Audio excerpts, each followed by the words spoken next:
yemu ku ttiimu ezaatuuka ku mutendera ogwa quarter final mu mpaka z'amasaza ga Buganda ez'omwaka guno ng'egenda kutunka ne Buweekula ku luzannya luno. Yusufu Kinene ng'ono emyuka w'omutendesi wa Bulemeezi agamba nti Buweekula yemu ku ttiimu ezirina abazannyi abalungi mu mpaka zino era omupiira guno tegugenda kubabeerera mwangu. Abasambi bange bali mu mbeera nnungi nnyo okusinziira nga bwe mmanyi quarter finals omuntu omupiira ogusooka gwe gukuwa ekyokukola.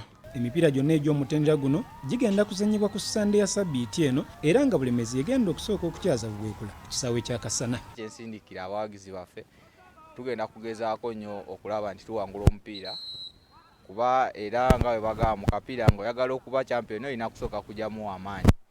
Kati ffe Buweekula amaanyi kuffe kuba ffe twayitawo nga bwakubiri ayitawo nga namba emu.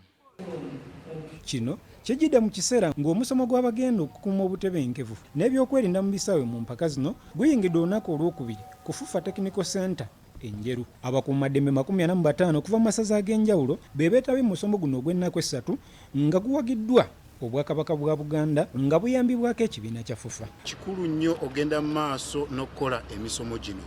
Buvunaanyizibwa bw'omukulembeze ku ddaala kwe tuli ne bannange mu Bwakabaka wano okulaba nti tusala amagezi mu bizibu ebisobola okubaawo nga tebinnabaawo. Kitulabye olwali olunaku olwokubiri kyangu nnyo okkeera ku makya abantu baffe nga tufiiriddwa abantu mu teekateeka zino. Tuteeseteese okulaba nga quarter final etambula bulungi era ekitundu ekigaddeyo eky'empaka nga tukimaliriza bulungi. Twatuula ne tutunuulira tutakoze bulungi ne bannaffe abalala stakeholders ab'enjawulo abatakoze bulungi ne tulaba ngeri ki tugenda okukwatamu ensonga ezo. Ate ttiimu endala ezigenda okutunka ku mutendera guno Gomba yakukyaza Busiro, Kyaggwe egenda kukyaza Ssingo nga kw'otadde Buddu egenda okubulonda ne Mawokota. Ate nga tugenzeeko